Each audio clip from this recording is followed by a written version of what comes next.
Welcome to the Boxing Gossip channel. Please hit subscribe if you are new. Back today with another Patreon request, and in my opinion, a pretty interesting topic today. Not that any of them are not interesting, of course. We've still got one on the back burner for regular supporter Firaz. So that one will be coming this week. Probably not going to be able to have the time it needs to do it justice today, but will be coming later this week, so keep peeled for this. But today's one is from Steve. Steve's request is British referees and their timing of stoppages. Many people think they stop fights too early.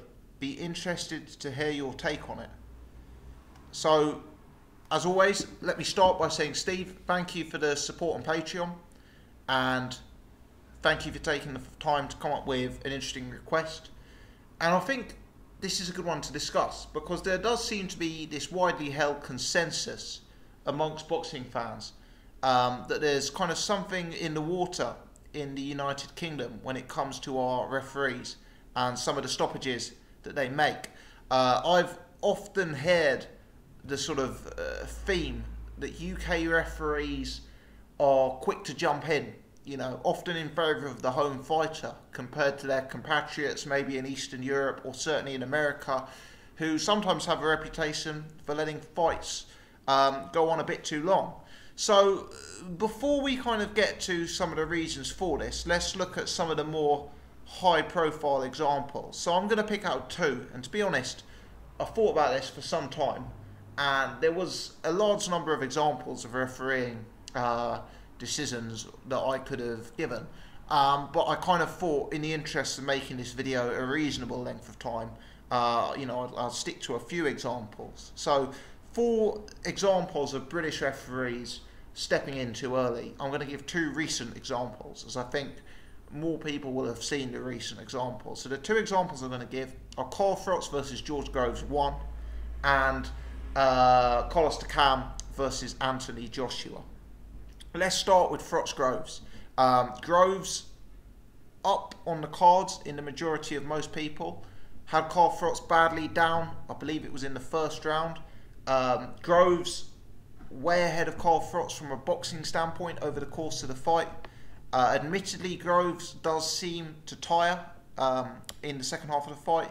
His performance becomes increasingly ragged, and as the fight descends into a bit more of a barroom brawl, Froch begins to get a footing in the fight, starts to see a bit more success, and as Froch is building the pressure, Howard Foster famously steps in and calls the fight over. Now, I guess this one is one of the most controversial ones because, for a start, it was a huge pay-per-view fight in the UK. And secondly, because in the vast majority of the public's eyes, George Groves was winning that fight at the time of the stoppage. And I think it's always harder for people to take when someone, or maybe their fighter, is ahead or even well ahead on the cards when a stoppage comes. My particular take on that one was that the stoppage was premature. I did think it was an early stoppage. And in many ways, I actually always felt Carl Froch was the aggrieved party in that, because I really felt the momentum was starting to turn in Froch's favour. Froch is a guy who, in the past, had a history of sweeping final rounds of fights. Froch is a guy who often came on very strong when he was well behind in the first half of the fight. Look at the Andre Durrell fight. Look at the Jermaine Taylor fight, where, if memory serves, Froch wins by 12th round knockout. So I think Groves was starting to tire. I think Groves' stamina was starting to sap. I think he was starting to feel it. And I do believe Carl Froch could well have found an end to that fight in the next round or two. So in many ways, it was Carl Froch who was robbed of the opportunity to score a stoppage in that fight.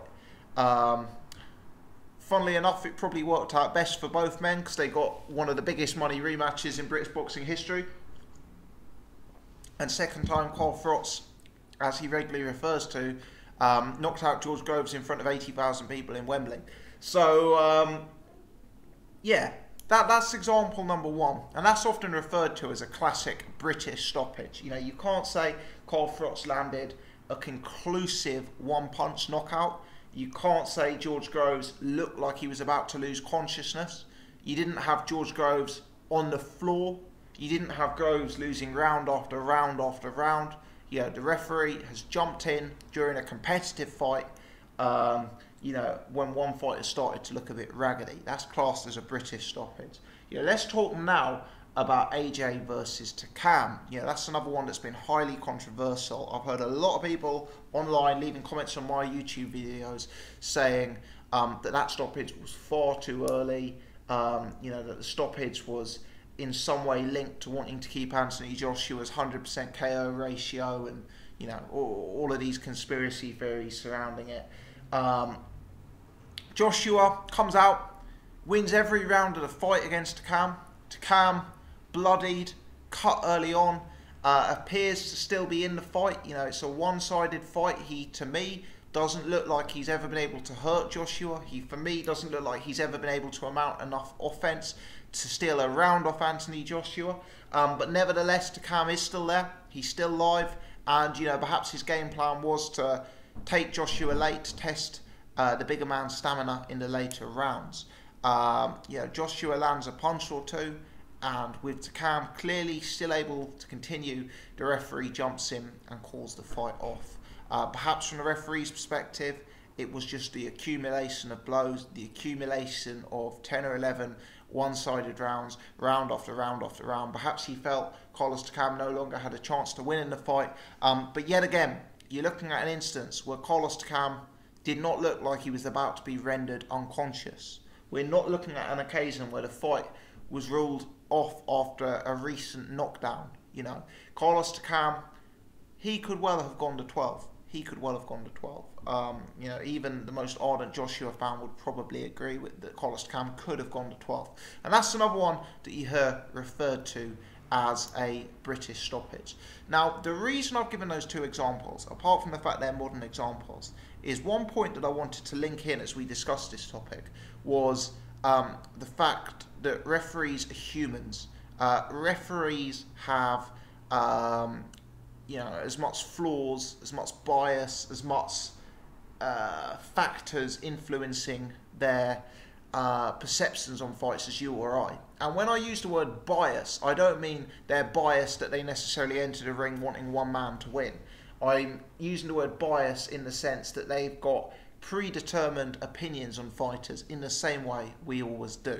So one thing is, we'd be foolish to think that referees don't have an awareness of the fighter's reputation going into the fight, the media coverage, the fighter's previous history, the fighter's KO percentages. So, you know, obviously there's always going to be conspiracy theorists, especially in the sport of boxing. There's going to be people always suggesting promoters and referees are on the take, etc. But let's presume positive intent just for 1 second. Let's presume that these are legit cases of people making legit decisions, just legit decisions that on occasion fans will disagree with. The conspiracy theorists may say that the Takam Joshua fight was called off because the referee wanted to preserve Joshua's KO ratio. As a counter-argument, you could also suggest that maybe the referee was aware of Joshua's KO ratio going into the fight. Maybe the referee realised that Joshua had a 100% knockout ratio, that Joshua had rendered guys like Vladimir Klitschko, Dillian White, Dominic Breazeale, you know, as knockout victims. And maybe, you know, when that referee saw Joshua being taken into the later rounds by Takam, and saw Takam losing round after round and round, and saw Takam sustaining bloody facial injuries, that when Joshua continued to land, maybe it was just a case of enough is enough. And once the referee realised that it was unlikely that a change of fortunes was on the cards, he stepped in because he was cognizant of you know, the abilities of Anthony Joshua and the potential power punch of Anthony Joshua. Now, I'm not saying that's right for 1 second, by the way. I'm not coming on here trying to defend it. What I am saying is, my belief is that the majority of referees like to look after the best interests of the two fighters in the ring. That's the belief that I hold. And whether they should take previous fighters' histories into account is a moot point. That's something that people may have different opinions of. But, when a fighter's got a 100% KO ratio, when a fighter's known as a devastating puncher, like Joshua is, perhaps that referee is more inclined to step in when a fighter's sustaining damage, because they realise the damage that it can do. Conversely, with Frotz versus Groves, could the referee have been aware of the fact that Groves was perceived as a low to medium stamina fighter? Could the referee have seen George Groves hurt in previous fights by Kenny Anderson? Could the referee have seen how Carl Frotz had this reputation for coming on strong late in fights, outpointing Andre Durrell late on, stopping Jermaine Taylor late on? Maybe the referee wasn't biased in the classic sense of the word. Maybe the referee was doing nothing but looking to look after the best interests of George Groves. Maybe the referee saw a fight that for him the momentum was turning. Maybe he saw Groves starting to tire, starting to look increasingly defensively inept. He started to see Frotz rallying, and he realised it was only going to go in one direction in his opinion, and he wanted to step in before a devastating knockout occurred. And by the way, the second fight proved conclusively that a devastating knockout could occur between the two guys. Make no mistake, both of the examples I've given, I personally, if I was the referee, wouldn't have called the fight off. Make no mistake. I'm not saying they were right stoppages. I'm not saying the referee jumped in at the right moment. What I am saying is that rather than just always assuming there's some great conspiracy theory at work, perhaps there are more logical explanations. I think one thing we've got to be aware of in the UK is we have a history, unfortunately, of tragedies in the boxing ring. We're the country where Ben McLennan happened. We're the country where Eubank Watson happened. We're the country where more recently Eubank Jr. Nick Blackwell happened. We are unfortunate in the UK that we have had some major boxing tragedies, disasters, affect some high-profile fights. We've also had some, recent tragedy in the sport in lower-profile fights as well. So, memories of those events, media coverage of those events will have only served to highlight to referees the importance of jumping in before it's too late. And that Eubank Jr. versus Blackwell fight received a huge amount of media coverage. I remember Eubank Jr. and Eubank Sr. Doing a bit of a press tour after that, appearing on daytime TV, getting news interviews. Chris Eubank Sr., very high-profile examples where he was telling media that he told his son only to hit to the body because he could see damage was being done to the head. The compassion of Chris Eubank Sr. Chris Eubank Sr. had to show that passion because the referee wasn't doing it in the ring, etc., etc. So all of this, we're the country where Ben McLennan has happened, where Eubank Watson has happened. You've got Chris Eubank Sr. Telling referees before fights to be aware of both fighters' health and safeties. You've got Eubank Sr. doing the press tour. We're the country where all of this stuff has happened.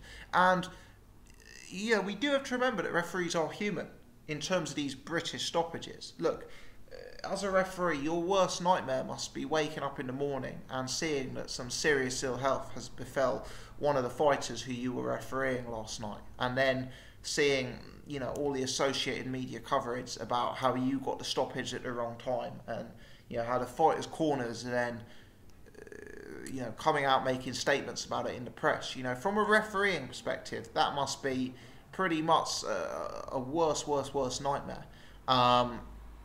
So for me, it's no surprise that, if anything, our referees have a greater awareness of jumping in earlier as opposed to jumping in late.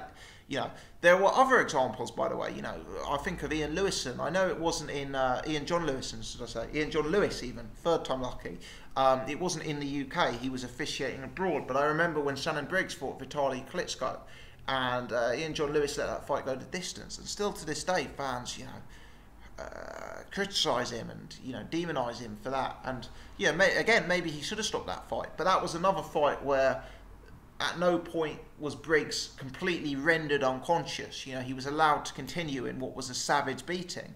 You know, if Ian John Lewis had stepped in when Briggs wasn't looking like he was going to be unconscious, perhaps someone would accuse Ian John Lewis of a British stoppage in the heavyweight championship fight, the biggest fight of all. So I think there's an element of a very fine line where fans respect a stoppage. You know, you get criticised if you have a Klitschko-Briggs, but at the same time, you get criticised if you have a Groves-Frotz. And, you know, if Frotz had gone out and sparked out George Groves savagely 30 seconds later, there would be armchair pundits like myself sitting here saying, oh, the referee should have jumped in a little bit earlier. So I think it's, you know, it's a very, very hard job for them. And I think the issue is increased in the UK because of our history with tragedies inside the boxing ring and because of the recent coverage it has had in the mainstream media, largely because of the Eubanks, I would say.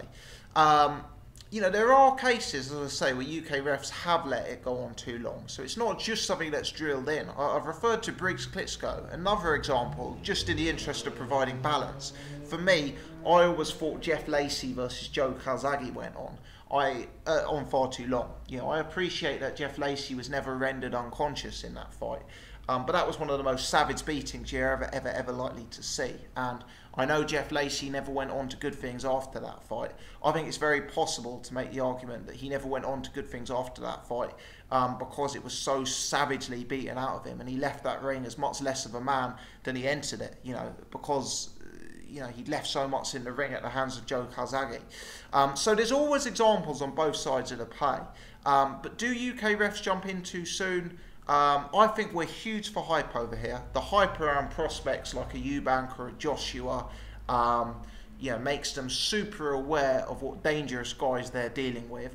And I think the history, as I've said, with you know some of the incidents I've referenced in this video, also make a contributing factor.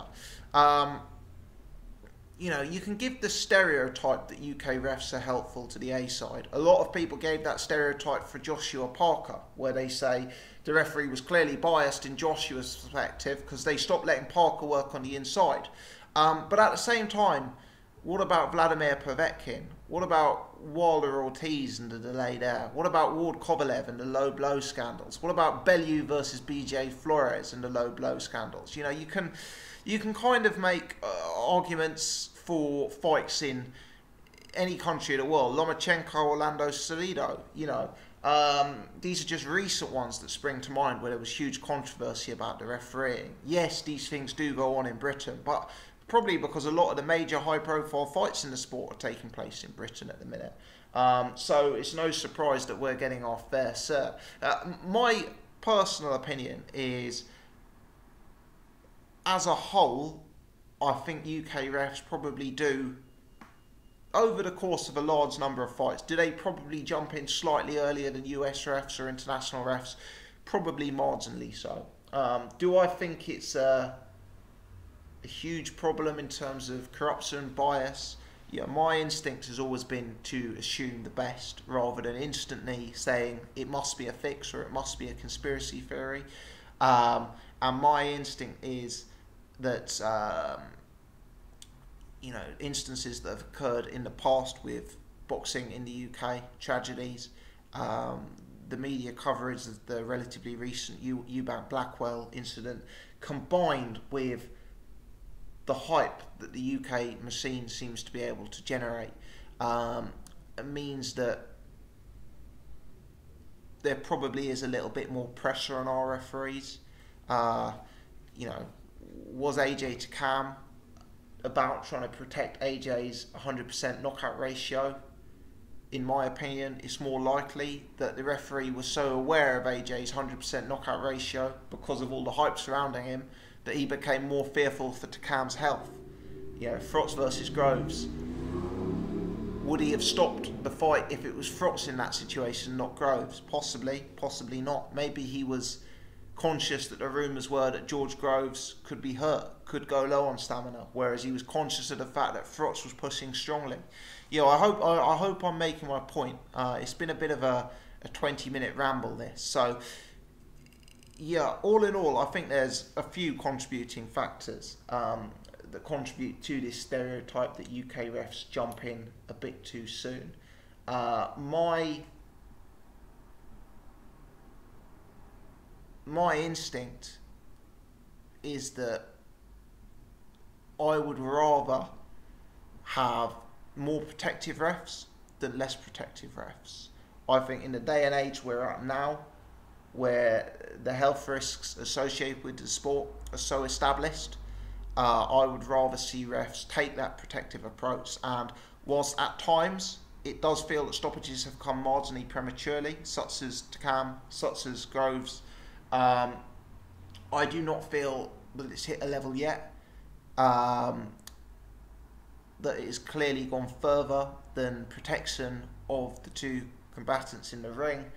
And if I'm asked the question, would I like to see the general approach of refereeing change in the UK, I'd probably stick with it currently and say that's where it is. And I think that's going to be an unpopular viewpoint for me to take, because I think the majority of fans, we're boxing fans. We want to see two men get in there and have a fight, and generally people would say the most satisfactory ending to a fight is by a knockout. So people may think it's taken away from the sport. I know people think I'm naive when I say there isn't corruption, there isn't, bribery going on.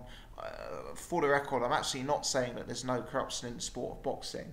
I'm saying that every time when you don't like a decision, to allege corruption is probably more naive than to say, that let's presume this could be a fair decision. That's my take on it. Let me know your thoughts on this topic. It's an interesting one. It's a little bit of a different discussion. Leave your comments in the section below. Let me know where you stand on this one. If you've enjoyed the video, please hit the thumbs up. Please subscribe if you haven't already done so. More Patreon requests, more videos coming throughout the rest of the week. Today's Tuesday, got a podcast tomorrow. Looking forward to that one. Thanks as always for tuning in.